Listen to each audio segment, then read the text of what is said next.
remains of a woman who's been missing for more than 7 years. Heather Christine Boisvert was just 26 when she disappeared in late 2017. Now, police believe her death was suspicious, and they're looking for your help. Kim Kalunian joins us live from Coventry now with what she's learned. Kim?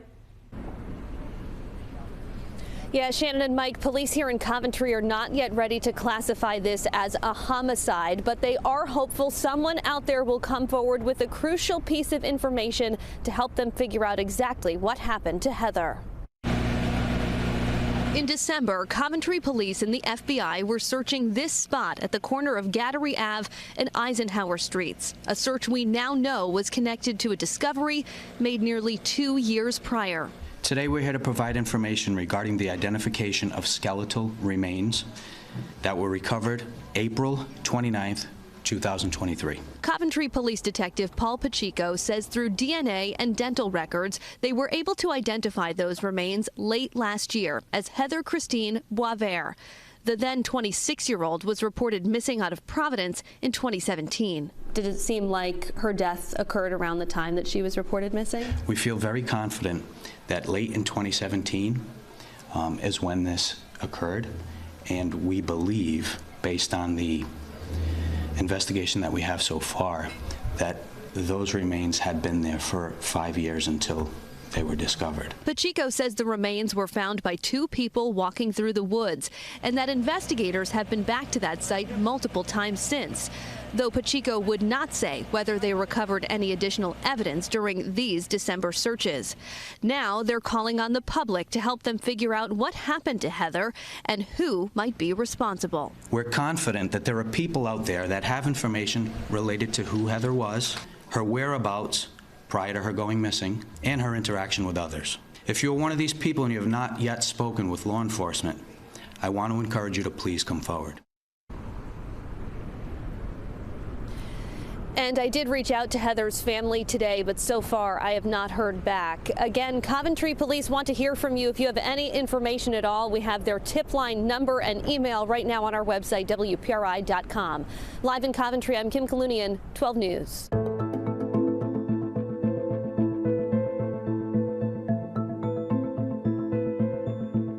A young father was left fighting for his life. Now, nearly 8 years later, police are still looking for the person who pulled the trigger, and the victim's loved ones aren't giving up hope.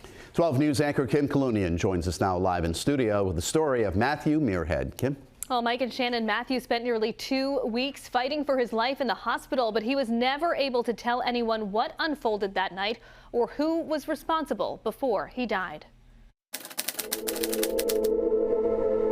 Love letter to my son, Mac. Matthew, you were a gift from God.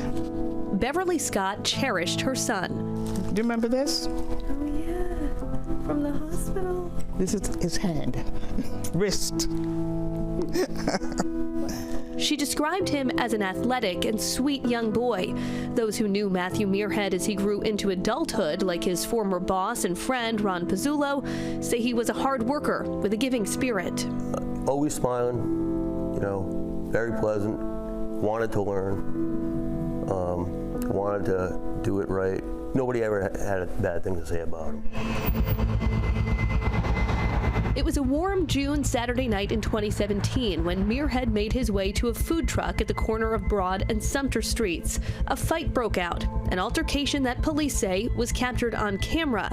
Eventually, Matthew left, but he came back in the early morning hours Sunday, and that's when something far worse happened. Another fight, then 3 gunshots. Without knowing any of the facts prior to, it appears that it could have been just a run-in and an argument. A police report says investigators found a bloody bat and shell casings at the scene. A friend who had been waiting nearby heard those gunshots and rushed a barely conscious Matthew to the hospital. The doctor called me and said if I could get here in an hour and a half. I said, get there in an hour and a half? I said, I live in New York. He said, that's all we have. And I drove. and I drove. And when I got to New Haven, they say, "How far are you?" They kept calling me. "How far are you? Can you get here in 15 minutes?" First I said, "I'm going to tell you something, and you're going to follow my instructions. You're going to go to Matthew right now and tell him that I'm on my way. I cannot drive any faster. And I'll be there as soon as I can and stay alive until I get there." Matthew did stay alive. He clung to life for 12 days before dying in his mother's arms on June 23rd. He left behind a young son and a daughter who still don't know who killed their father. And for Beverly, the pain is only deepened by the fact that so many people watched. And people were taking pictures, and no one volunteered to help my son. No one volunteered to intercede to separate them, and that's what hurts. Police say they're hopeful for an arrest. And we're very close with it. We have evidence. I mean, we're at the door, but we're not there yet. No mother should ever have to bury her child, but I was wrong. You do not deserve what happened to you, so I want everyone to know what a perfect son you were, Matthew. If you know anything about what happened to Matthew Muirhead, police want to hear from you. To learn more about this and other cold cases, or to tell us about one you think we should cover, just head to WPRI.com or the WPRI 12 Plus TV app. I'm Kim Kalunian, 12 News.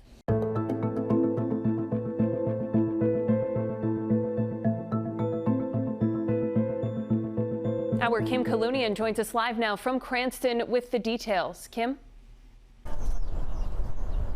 Well, Kayla and Ted, the families of Deborah Stone and Cynthia McKenna have been waiting a long time to find out who was responsible for killing their loved ones.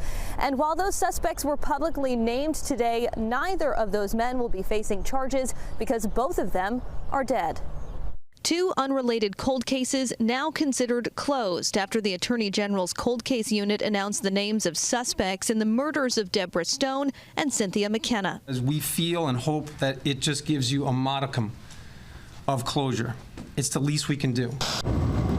It was September 1984 when 24-year-old Deborah Stone's body was found in Narragansett's Narrow River. It was a female body was found wrapped up in a sleeping bag, bound. Jim Baum from the cold case unit said at the time, investigators worked with a key informant who described helping the suspect in the murder, now identified as Robert Jeremiah, in disposing of Deborah's body. Baum said investigators re-interviewed that same informant last year. He said to us when we went to his door was, "I've been waiting for you." His testimony and additional evidence from the scene helped investigators pin down Jeremiah as the suspect. Jeremiah died in 1995. In the case of Cynthia McKenna, the 49-year-old mother and grandmother was found asphyxiated in her North Providence bedroom. Her former boyfriend, Robert Corey Jr., is the man investigators now say took her life. She knew her killer, Robert Corey. She loved her killer. Cynthia's daughter Jacqueline spoke about her mother on Wednesday. My heart is not suddenly mended. The truth does not magically bring her back. I will forever grieve her loss. Her life mattered and always will. Now, Deborah Stone's family was not at today's press conference, but her brother told me in an email that they're grateful to Narragansett Police and the Attorney General's office for some closure. Kayla and Ted. And Kim, you mentioned the informant in the Deborah Stone case working with investigators at the time of the crime. So do we know why that case then went cold if he provided those details decades ago? Yeah, it's a really great question, Kayla. We know that that informant had worked with the investigators in the years after that murder, and it's frankly a question that the Attorney General's office still can't answer. They believe, according to their report, that investigators had enough probable cause to bring charges in 1991, but why that didn't happen remains a mystery. lost to time. Now, coming up new at 5, I asked the Attorney General's cold case unit about other cases that they're currently working on and how the new cutting-edge DNA technology that we have in 2025 may come into play. Kayla and Ted. Our Kim Kalunian live in Cranston. Kim, thank you.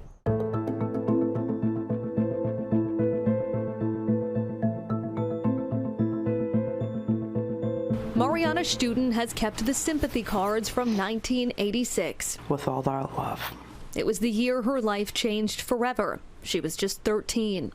We still have no answers. And we just want answers.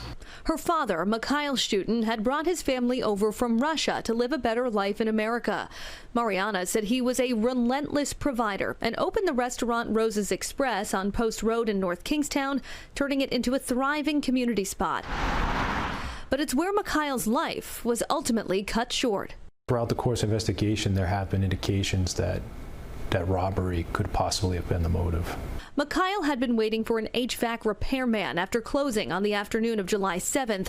But when that man arrived, he found Myle shot dead in the bathroom. Police never found the murder weapon, presumed to be a handgun, but have ballistic evidence and say they know the caliber that was used. There were investigative steps taken. Basically the best practices they knew at that particular time, which brought them, to where we are today, which is still looking for answers. Pictures of the restaurant. Mariana says she never imagined it would be decades before her father's murder was solved. Unreal that 40 years have passed. I would have thought that this would have been closed a long time ago. I have raised a family. I have adults now. And they never got a chance to meet him. She's hoping fresh eyes on the case might help. At what point does somebody else need to get into this and get involved? This is my dad when we came to the United States. Investigators say they're confident justice for Myle is not out of reach despite the passage of time. I think North Kingstown is not looking to shed light on due to the fact it's one of those dark days, but it is a day that probably stands out to some people, and they just remember maybe a car, maybe something out of place, or somebody really obviously knows something and they could shoot us a call and we could definitely break this case. Now, I did ask police about potential DNA evidence in this case, and they told me they're not going to comment on that. But they also said evidence has been tested since we last reported on this case back in 2023, and they'll continue to explore technological advances to try and solve this. Meanwhile, if you know anything about the death of Myle Shtutin, North Kingstown police want to hear from you.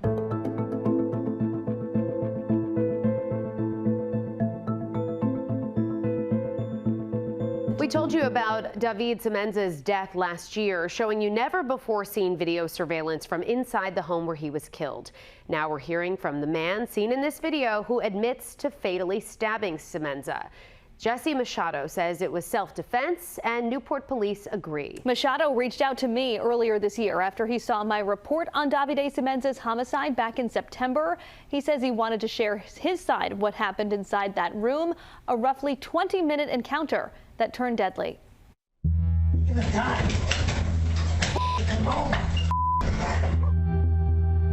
He's swinging the knife at me, so I grabbed the other knife and I ducked. I hit him right here in his neck.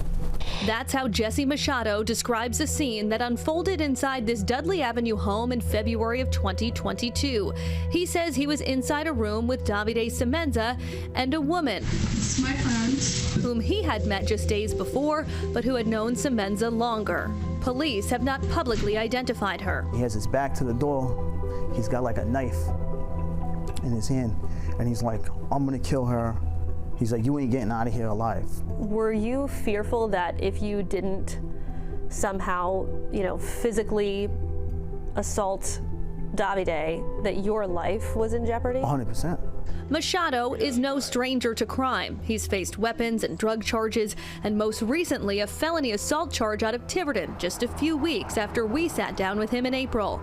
In that incident, a police report says Machado allegedly flashed a nearly 4-inch knife to two men and threatened to stab them. People might see this and they might say, he's got a criminal history, he's been in and out of prison, he's faced assault charges before.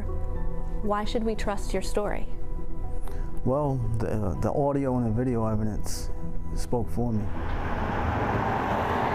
12 News requested any such evidence in the Newport case from the Attorney General's office, but we're told it implicates grand jury proceedings and pertains to a matter in which the individual was never criminally charged. Our request was denied. So they're coming up the stairs. Look at me as Myle. Jeez. But last year, we obtained this surveillance video from the owner of the Dudley Avenue property. Yep, that's when we're fighting.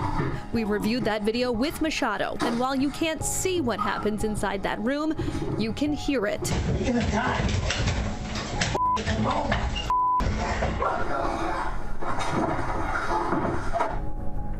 So is that you saying you're gonna die, you with the wrong? Yeah. Machado says the video doesn't include the verbal threats made by Semenza, or that Semenza pulled a knife and blocked the only exit. You're sitting here with me today admitting that you fatally stabbed Davide Semenza. Yes. But in self-defense. In self-defense. Last August, a grand jury declined to criminally charge Machado, and Newport police tell 12 News there was no evidence to suggest that Mr. Machado acted in any way other than self-defense. Semenza's family in Italy doesn't buy it. His mother saying in a statement in part, quote, "Jesse is a killer and there is no excuse. He went to Davide's place. He was not hurt. I will never forgive him and wish he is going to get the same punishment." Machado, who broke his femur while running from the home, was incarcerated in Massachusetts on an assault and battery charge when our story on Semenza's death aired last fall. He says he wanted to talk to us to get his side of the story out to the public and has this message for Semenza's family. I just wish the whole thing didn't happen, but I did what I had to do to defend myself, you know, because at the end of the day, I was thinking about my kids, my family. You know what I'm saying? I don't wish them any ill will, whatever, regardless of how they feel about me, but he would have killed me if I didn't do what I did. And as far as that recent arrest and pending charges in Tiverton, Machado denies having a knife, despite the police report saying officers frisked him and found it. He believes people are trying to use this Newport stabbing as ammunition against him.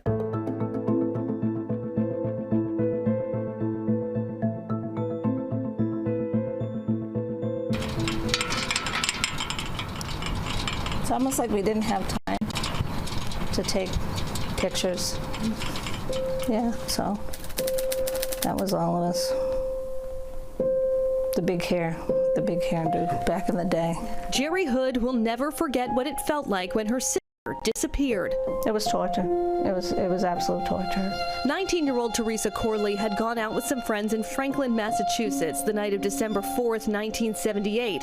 But the next morning, she hadn't come home. And I was looking out the window almost every day. It was surreal. It was like just a surreal experience that couldn't be happening to us. Then, 3 days later, a knock. The family's parish priest was standing there when their mother opened the front door. I didn't hear what they said to her, but I knew from her anguish that she was gone. I didn't know the circumstances at the time, but my mother was extremely like the sound. I always refer to it as the sound of a mother's heart breaking, and it was a sound I had never heard coming from anybody before.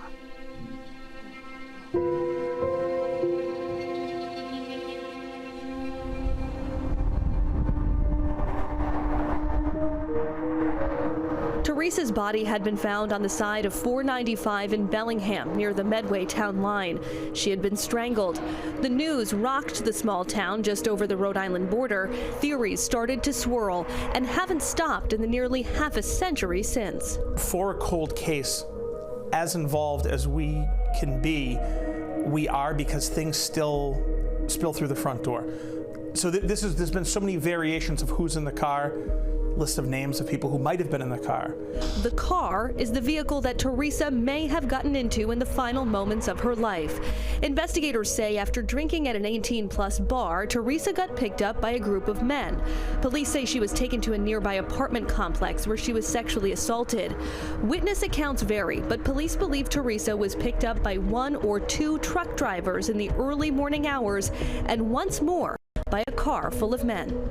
Do all of them participate in whatever transpired next, or do they all go their separate ways and only one person does it and only one person knows? And is that person that I don't know? It's all going to come down to if somebody is willing to break the silence that's gone on and come forward. Bellingham's police chief says they've been as active as they can in the investigation, sharing any new leads and evidence with state police. Investigators were able to get DNA evidence from Teresa's body, and Jerry says she's been contacting relatives of people who might have been with Teresa that night, but she understands why they may not want to volunteer a DNA sample. Realistically, who wants to know their family member participated in a murder? What I've been doing is asking for people to have some compassion and give us, some answers and closure. And the Norfolk DA's office says investigators have been working tirelessly to find Teresa's killer or killers and have continued to collect DNA and have traveled to multiple states to conduct interviews. They also said Teresa's body was exhumed in 2017, but samples from under her fingernails yielded insufficient male DNA to proceed with testing.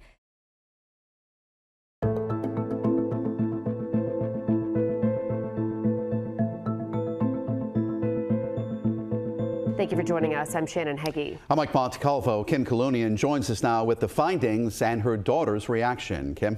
Well, Mike and Shannon, the AG's office just released this report, which says they have found no evidence that Lori was murdered. But for her daughter, Lauren, it still leaves many questions unanswered.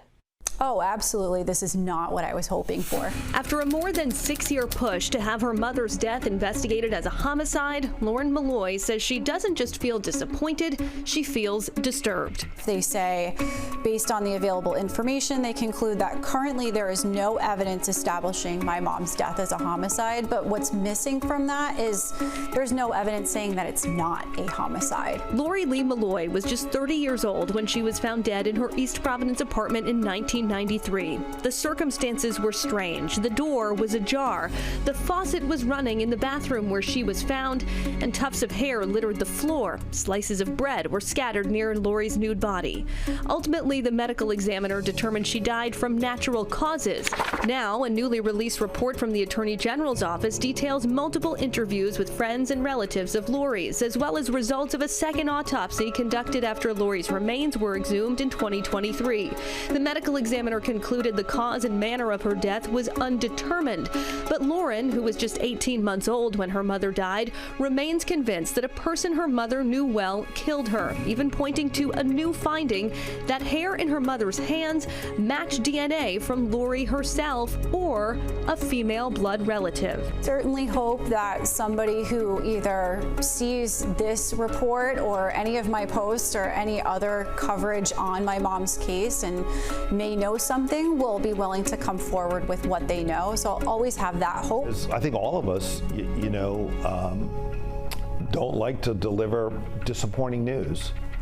But that's our job sometimes. Attorney General Peter Nerona says they've closed the review of Lori's case, finding no evidence to move forward with a homicide investigation.